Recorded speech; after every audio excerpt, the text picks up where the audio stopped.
নারীর জীবনেই এক বিশেষ সময় প্রেগন্যান্সির 9টি মাস। নিজের শরীরে একটি প্রাণ তিলে তিলে বেড়ে ওঠার মতো অনুভূতি ভাষায় প্রকাশ করার মতো নয়। আনন্দ, উৎকণ্ঠা সবকিছুই নিয়ে আপনার এই সময়টি কাটতে পারে। তার সাথে থাকতে পারে একটি কৌতূহল, আর সেই কৌতূহলটি হচ্ছে গর্ভের বাচ্চাটি ছেলে নাকি মেয়ে। আপনাকে দেখে হয়তো মা দিদিরা অনেক কিছুই আন্দাজ করছেন। অনেকেই বলছেন আপনার হয়তো ছেলে হবে, কিংবা কেউ বলছেন আপনার মেয়ে হবে। অনেকে আল্ট্রাসাউন্ড করে গর্ভের বাচ্চার লিঙ্গ জানতে চান, অনেকে আবার কোনো আল্ট্রাসাউন্ডের মাধ্যমে লিঙ্গটি জানতে চান না। আবার কিছু কিছু দেশে আল্ট্রাসাউন্ডের মাধ্যমে গর্ভের সন্তানটি ছেলে নাকি মেয়ে তা জানা এক ধরনের অপরাধ। তো যারা শারীরিক লক্ষণের মাধ্যমে জানতে চাচ্ছেন গর্ভের বাচ্চাটি ছেলে নাকি মেয়ে, তারা আজকের ভিডিওটি সম্পূর্ণ দেখবেন, কারণ আজকের ভিডিওতে এমন 7টি প্রধান লক্ষণ সম্পর্কে আপনাদেরকে জানাবো, যে 7টি লক্ষণ কোনো গর্ভবতী নারীর মাঝে থাকা অর্থই হচ্ছে সেই গর্ভবতী নারী পুত্র সন্তান পেটে ধারণ করছে। সবকিছু জানতে পুরো ভিডিওটি জুড়ে আমার সাথে থাকুন। Hello মামিজ, daddy's and all my lovely viewers, সকলের কাছে অনুরোধ থাকবে আপনারা যারা আজকে এই চ্যানেলে নতুন, তারা অবশ্যই মা ও শিশু স্বাস্থ্য বিষয়ক এমনই উপকারী ভিডিওগুলো পেতে চ্যানেলটি সাবস্ক্রাইব করে পাশে থাকা বেল আইকনটি ক্লিক করে অল নোটিফিকেশনে ক্লিক করে দেবেন। এতে করে আমি ভিডিও আপলোড করার সাথে নোটিফিকেশন আপনাদের কাছেই পৌঁছে যাবে। চলুন এবারে মূল ভিডিওতে যাওয়া যাক। প্রথমত বলছি পেটের অবস্থান নিয়ে। পূর্বের মানুষেরা বা ঠাকুমা পিসিমারা একটা ধারণা পোষণ করতেন, তা হচ্ছে পেটের অবস্থান দেখে তারা বলে দিতে পারতেন গর্ভের বাচ্চাটি ছেলে নাকি মেয়ে। আপনি 5ম মাসে প্রবেশ করলে আপনার পেট হালকা হালকা ভাবে বাড়তে থাকবে এবং 7ম মাস থেকে খুব দ্রুত বাড়তে শুরু করবে। যখন আপনার পেট বাড়তে শুরু করবে তখন আপনি চাইলে এই লক্ষণটি খেয়াল করতে পারেন। আপনার পেটটি কেমন দেখা যাচ্ছে? আপনার পেট কি উপরের দিকের চেয়ে নিচের দিকে বেশি ঝুলে আছে? যদি আপনার উপরের পেটের চেয়ে নিচের পেট বা তল পেট বেশি ভারী অনুভব হয়, আর এখানে আপনি বেশি ওজন অনুভব করেন, অর্থাৎ উপরের পেটের চেয়ে তল পেট বেশি ঝুলে যায়, তাহলে হতে পারে আপনার গর্ভে পুত্র সন্তান রয়েছে।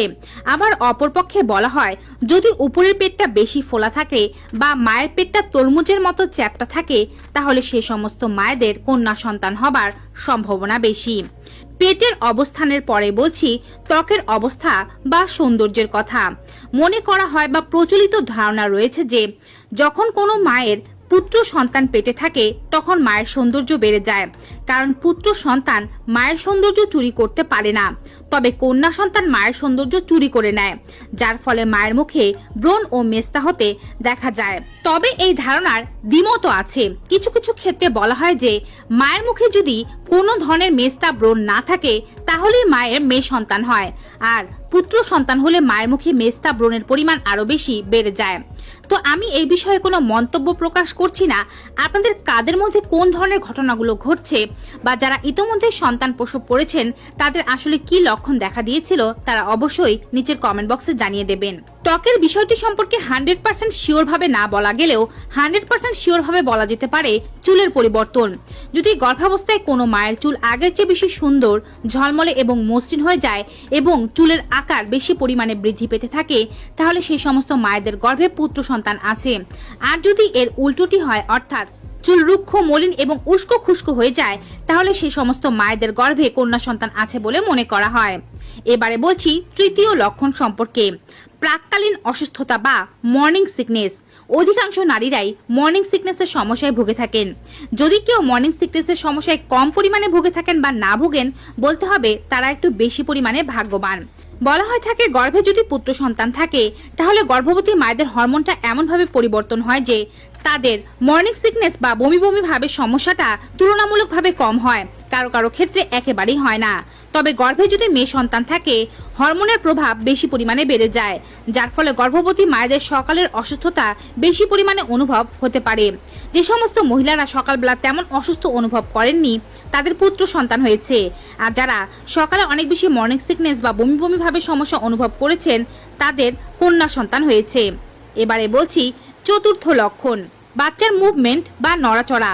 ছেলে সন্তান কম নড়াচড়া করে, কিন্তু মেয়ে সন্তান হরমোনের কারণে ছেলের তুলনায় অধিক বেশি নড়াচড়া করে, যার ফলে মায়ের পেটের আকার ও আকৃতি পরিবর্তন হতে পারে এবং কখনো সুন্দর এবং কখনো অদ্ভুত লাগতে পারে।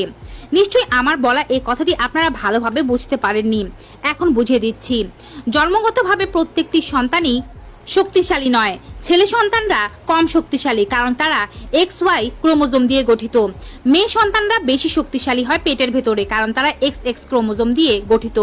গর্ভের ভেতরে ছেলে সন্তানরা কম নড়াচড়া করতে পারে, তবে তারা লাথি অনেক বেশি মারে, কারণ তারা একটু চঞ্চল প্রকৃতির হয়। মেয়ে সন্তানরা গর্ভের ভেতরে অনেক বেশি নড়াচড়া করলেও তারা ছেলেদের মতো ততটা কিক মারে না। মেয়ে সন্তান পেটে থাকলে এজন্য পেটের আকার ক্ষণে ক্ষণে পরিবর্তন হয়, তবে ছেলে সন্তান পেটে থাকলে পেটের আকার ক্ষণে ক্ষণে পরিবর্তন হতে দেখা যায় না। পঞ্চম লক্ষণ, মুখের স্বাদ। মুখের স্বাদ আপনার কেমন পরিবর্তন হয়েছে? আগে আপনার কোন ধরনের খাবার খেতে ইচ্ছে করত? আগে বলতে বোঝানো হয়েছে গর্ভধারণের পূর্বে। আর এখন কোন ধরনের খাবার খেতে ইচ্ছে করছে? বলা হয়ে থাকে গর্ভে যদি পুত্র সন্তান থাকে সেই সমস্ত মহিলারা অধিক পরিমাণে টক ঝাল জাতীয় খাবার খেতে পছন্দ করে থাকেন। আর গর্ভে যদি কন্যা সন্তান থাকে সেই সমস্ত মহিলারা অধিক পরিমাণে মিষ্টান্ন জাতীয় খাবার খেতে পছন্দ করে থাকেন। তো আপনার কোন ধরনের খাবার খেতে ইচ্ছে করছে এবং আপনি কোন ধরনের সন্তান আশা করছেন তা অবশ্যই কমেন্ট বক্সে একটু জানিয়ে দেবেন। ষষ্ঠ লক্ষণ হচ্ছে স্তনের আকার। বয়সন্ধিকালে প্রত্যেকটি নারীরই স্তন বড় হতে শুরু করে এবং নারীরা খেয়াল করে থাকেন যে তাদের দুটো স্তন কিন্তু একই রকম হয় না। একটি স্তন আরেকটি স্তনের চেয়ে আলাদা কিংবা ছোট বড় হয়ে থাকে। গর্ভাবস্থায়ও এই পরিবর্তনটি দেখা যেতে পারে।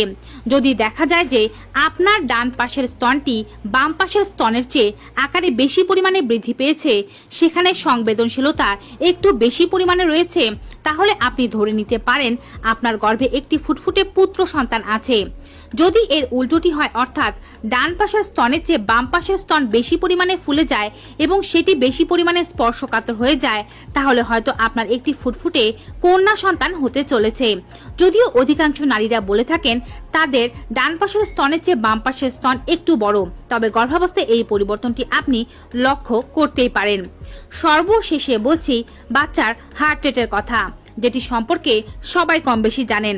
বলা হয়ে থাকে যে গর্ভাবস্থায় যদি কোনো শিশুর heart rate 140 beat per minute বা তার চেয়ে কম থেকে থাকে, তাহলে সেটি পুত্র সন্তান। কিন্তু যদি কোনো গর্ভবতী নারীর বাচ্চার হার্ট রেট 140 বিট পার মিনিটের বেশি হয়ে থাকে, তাহলে সেটি একটি কন্যা সন্তান। তবে আপনি কখনোই একটি আল্ট্রাসাউন্ড রিপোর্টের মাধ্যমে এটিকে যাচাই করতে যাবেন না।